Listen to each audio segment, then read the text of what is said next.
Hey guys, and welcome back to my YouTube channel. My name is Ruth, in case you don't know, and honestly this is a bit of a different video. Today's video is just me unloading everything I'm low-key worried about uni to you guys. So yeah.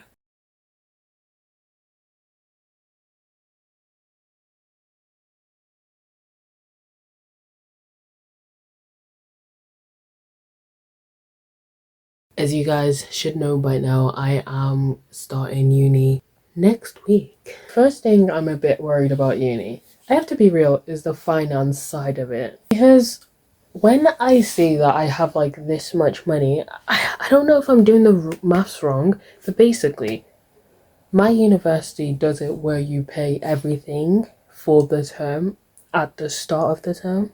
So I don't pay by week, I just pay in one installment. And I did some maths with my maintenance loan, and that doesn't leave a lot of money left behind. So I'm really hoping that I did the maths wrong.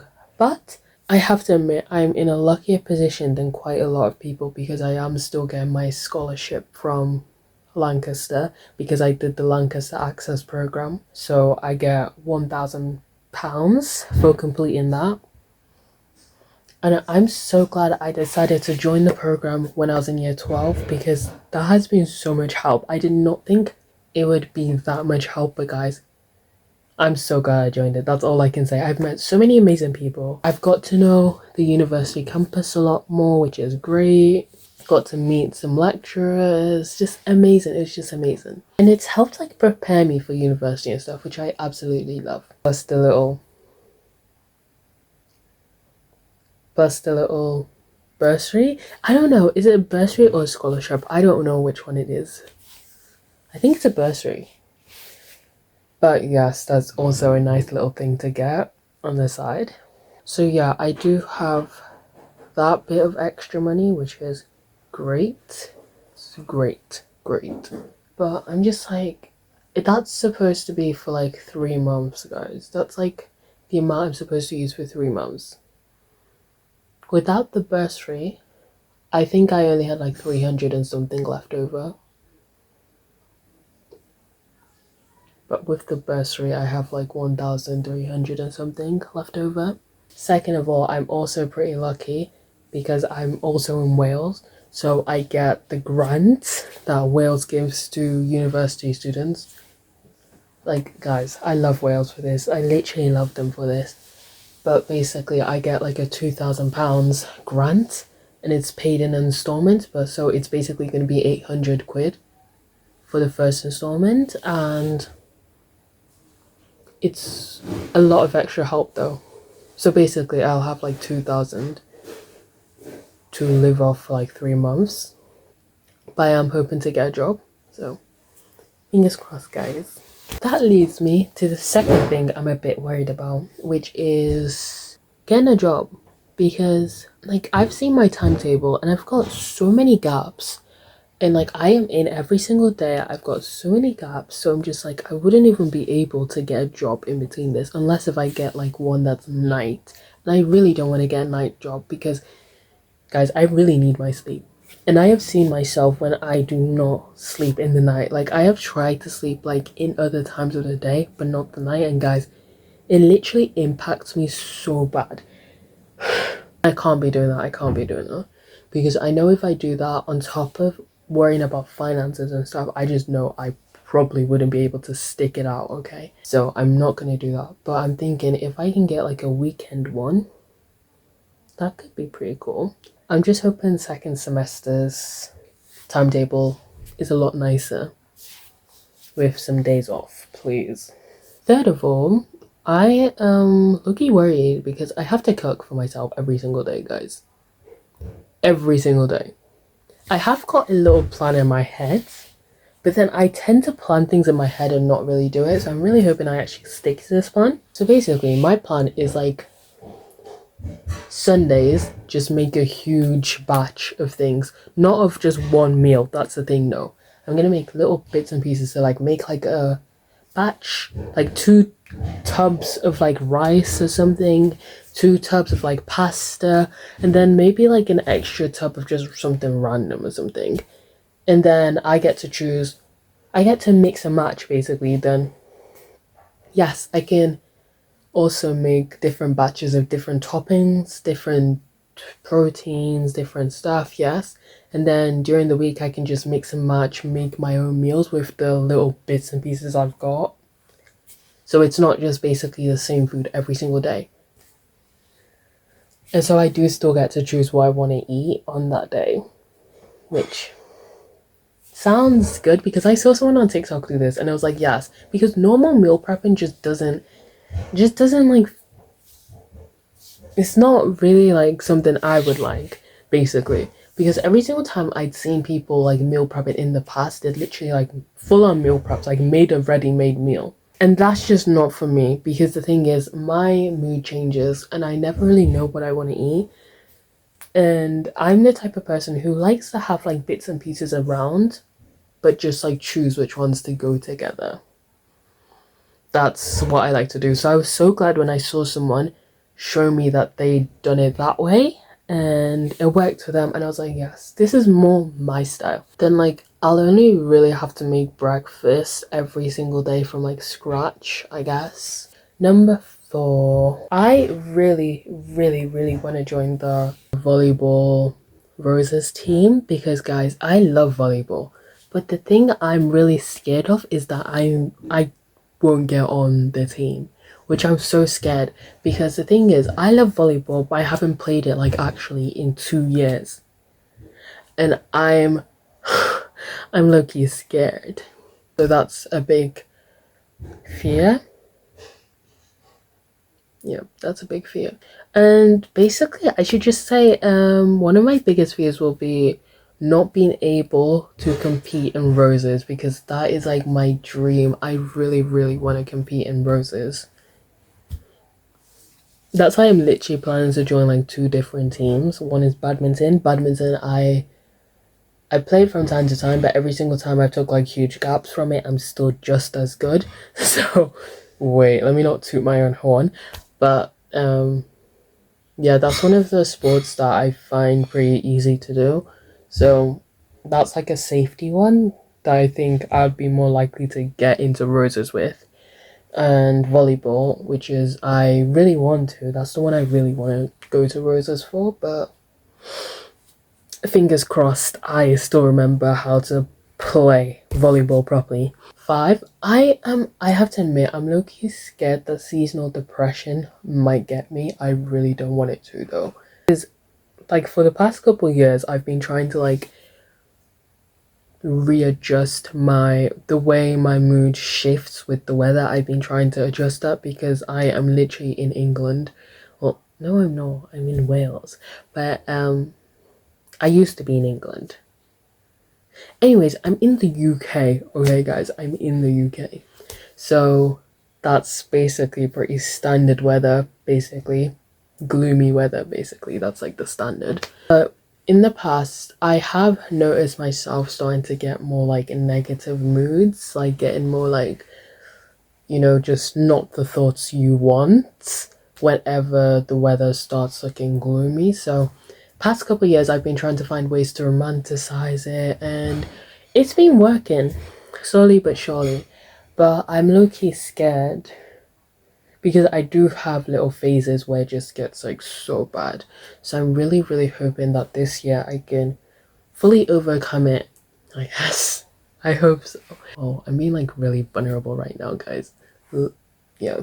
I think my 6th worry is I don't want to have an academic fall down. Because I have to be so real. Like, guys, I've literally like... Okay, let me not say that. In the past, like, the only subjects I've actually managed to fail, and technically that's only actually been one in my whole life, which was geography. And that was in year 9. So it wasn't like GCSE or anything, or just like a end of year test before we did our choices, was because I actually didn't really care about that subject. Because I always knew from the start that I was not a huge geography person. I always knew I was a history nerd. And if I wasn't a history nerd, I'd be choosing travel and tourism. Yeah, I did actually like, that's like the only subject I think I've generally failed in my whole life, which is crazy. And that was literally like the first time I've ever actually failed like any subject.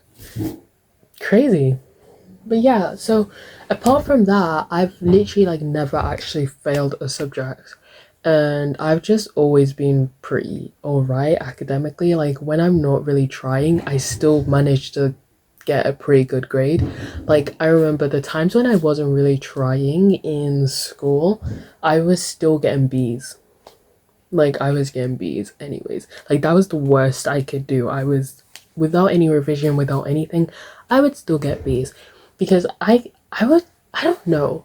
Because like even if I wasn't really doing extra work, I was good at like understanding things or just like act like listening. Like I know it didn't seem like I was listening all the time, especially because I was a really chatty kid. I still am a pretty chatty person, but yes, when I was younger I was such a chatty kid, so it often seemed like I wasn't listening, but at the same time I was chatting with my friends, I was still hearing what the teacher was saying.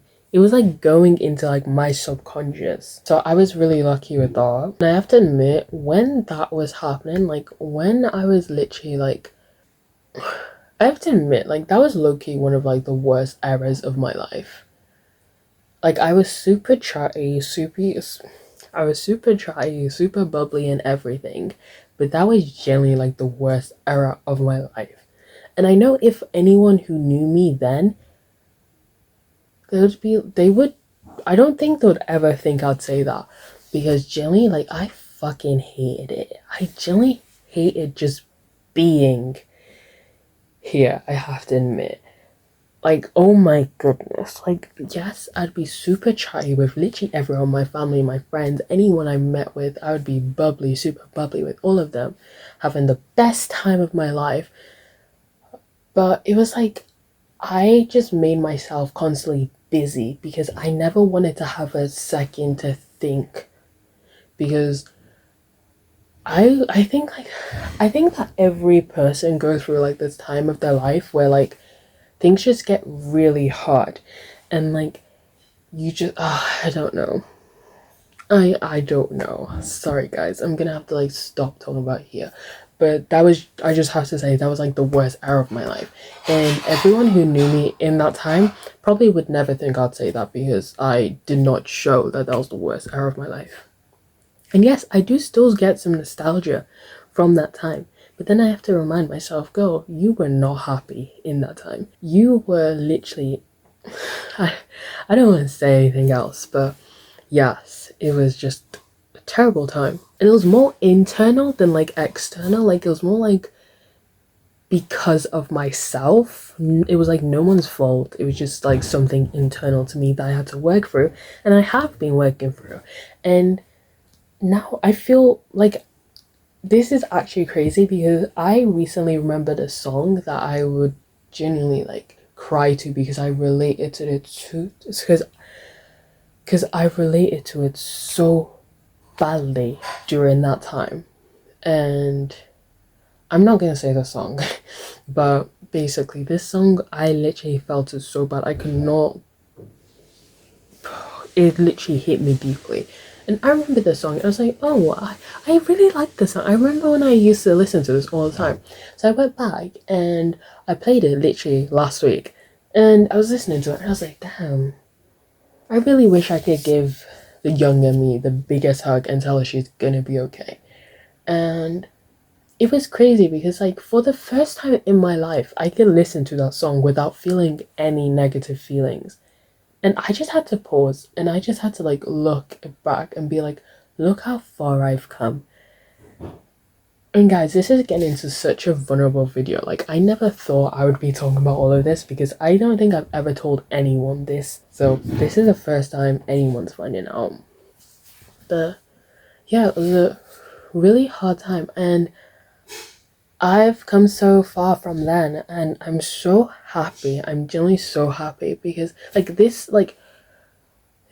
year I have actually like been happy, like actually genuine happiness this year. And it just happened all of a sudden. Like I didn't even realize when it happened. it's just like out of nowhere. I'll be like, whoa, I've actually been happy. Like, whoa, I'm not faking any of this. This is all real. And it's just so amazing how like your life can literally change for the better and you may not even realize. But yeah, now I'm actually genuinely happy and I've done a lot of work to get here, I have to admit, and I have had little moments where I was like, why is nothing getting better? Because you know those times when you're going through like your healing, you're going through your healing era and stuff like that, but then something happens that triggers you and you realize, oh, what? It doesn't feel like I've done any healing because why am I still so affected? Or just when it feels like you're not really healing anything, it feels like that. But that's the thing, guys. It may not feel like you're actually healing anything because you may still be acting the same way. But you are healing. It's just that healing doesn't happen in a straight line. It happens with ups and downs. You go back, you go forth, you go back and forth. Then one day, you genuinely heal. And it's the best feeling you can ever have. But I have to admit, sometimes I'm so scared that something may happen that may push me back into how I used to feel. And I'm just praying that that never happens because yeah, just know. I'm just glad I'm here.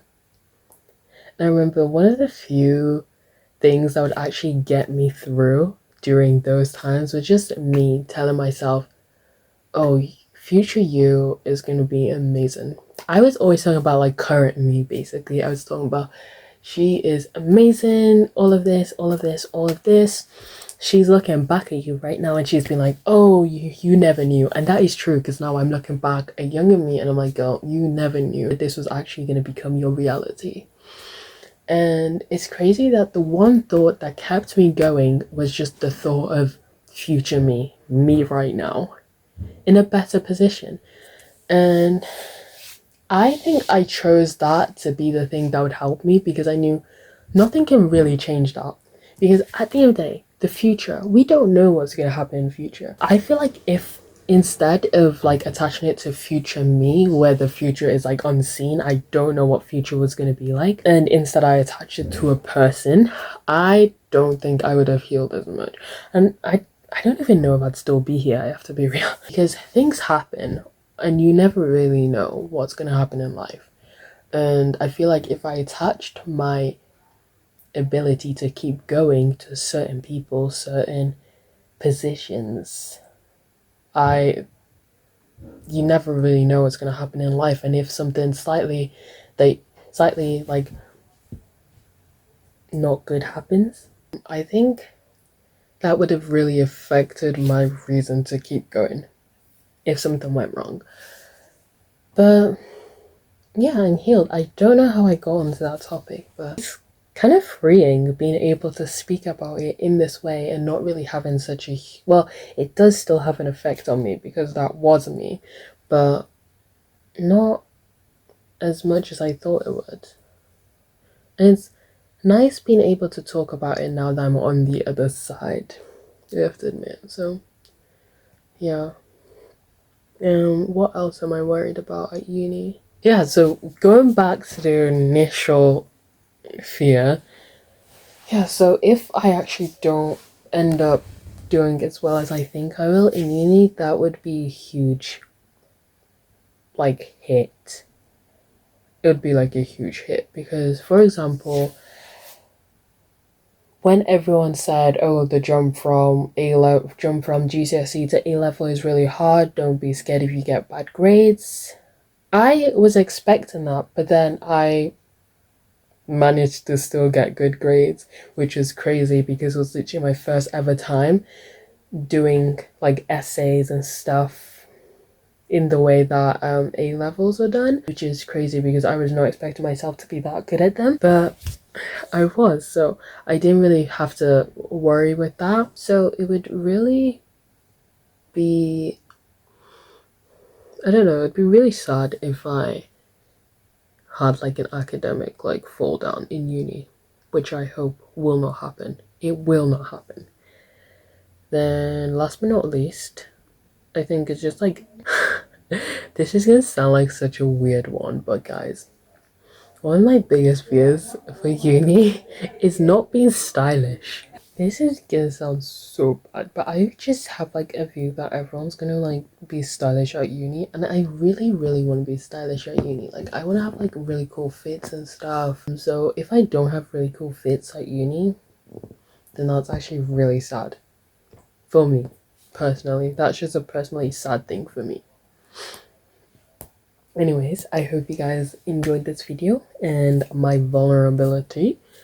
I don't know if this will ever happen again, but make sure you like, comment, subscribe, and turn on your post notifications so you get updates from me. And I will be moving into uni next week. I think that might be you guys' next video. Actually, no, because I think I am showing you guys the clothes I'm taking to uni before I do that. So keep an eye out, guys. Keep an eye out.